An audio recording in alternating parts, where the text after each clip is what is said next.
where were you a police officer and for how long? I was a police officer in London and England for 21 years. And I worked different departments. I ended up in Scotland Yard. I spent 8 years at Scotland Yard. And then I left and I now live in Canada. But for 15 years I've been travelling around America with different police departments. Just kind of interested in your background.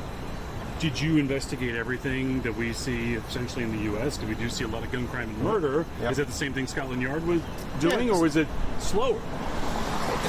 Scotland Yard's a busy place. It deals with lots of different things. So everything from counter-terrorism, international crime, international terrorism, to homicides. It has lots of different departments within Scotland Yard.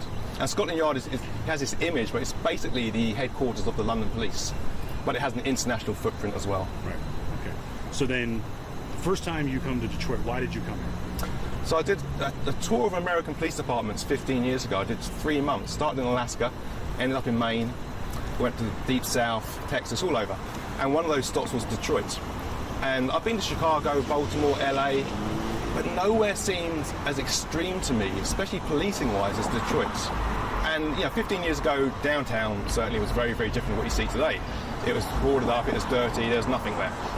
And the cops who were patrolling the streets of the neighbourhoods, I was out with them thinking, this is such an extreme environment. And I call it extreme policing.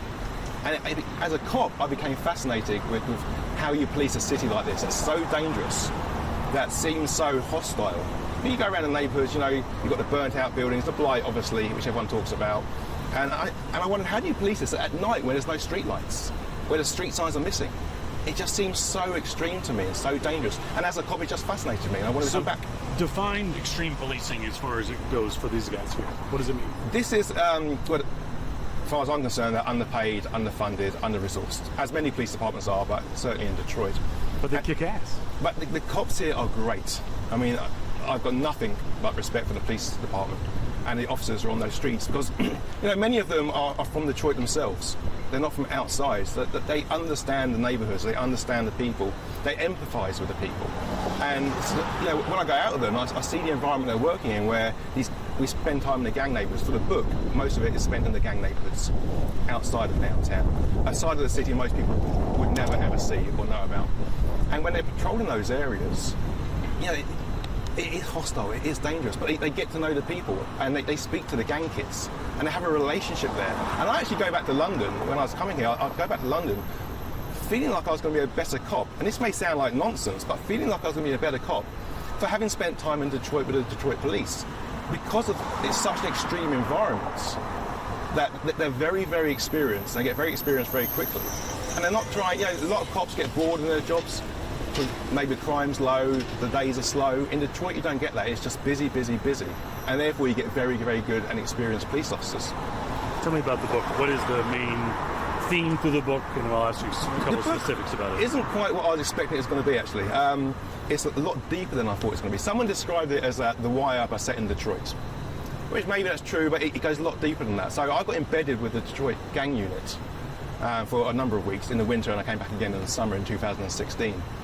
And it's about the police department. It's a behind-the-scenes look at these officers' lives. And I was told I've got an unprecedented look at the police department.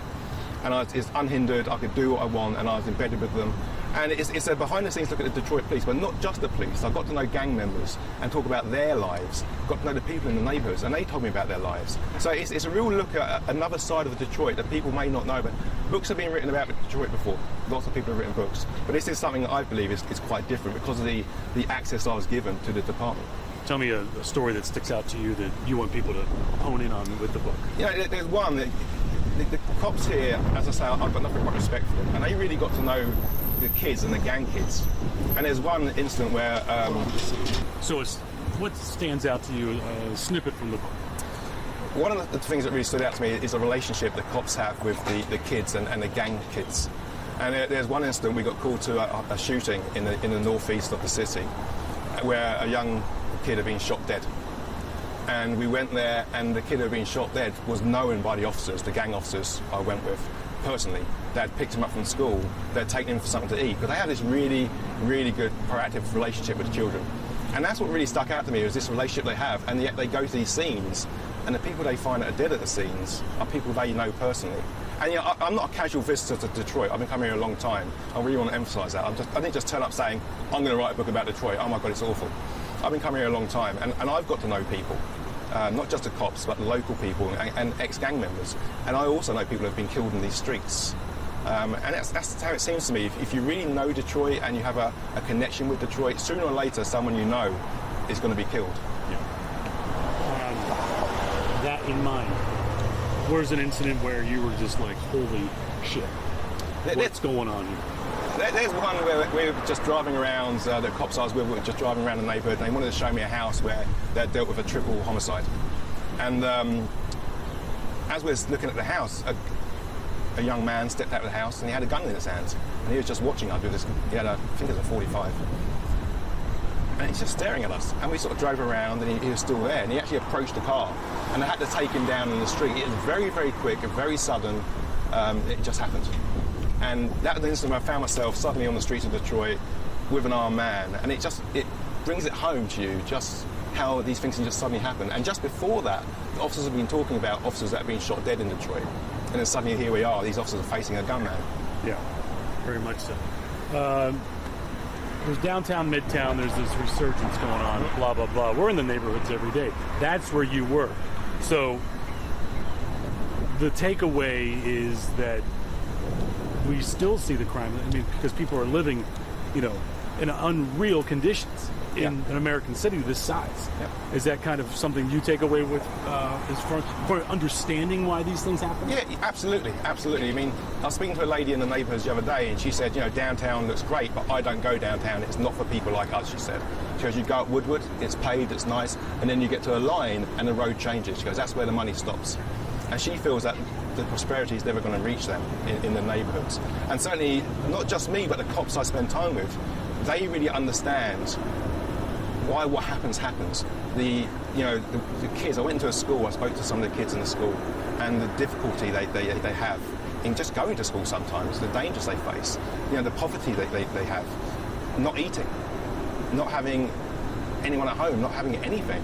And so the cops and me, you understand where some of these kids are coming from and why they lead the lives they lead and why they get into gangs. So there's real empathy there from the police, and that's something that really struck me, that they do genuinely care about these kids. Even the kids that are committing crimes and are involved in gangs, they get where they're coming from. Very cool. We'll wrap it up. If you're in Vancouver and you're like, hey, I was in Detroit, I've been there 15 years ago, how will you describe it? Because being here, hey, you fall in love with the place and the people, but how do you describe it? Now I describe it as it's two cities. You've got the downtown, Eastern Market, Corktown. What a fantastic place to visit. Anyone who cares about this city must be pleased with what's happened here.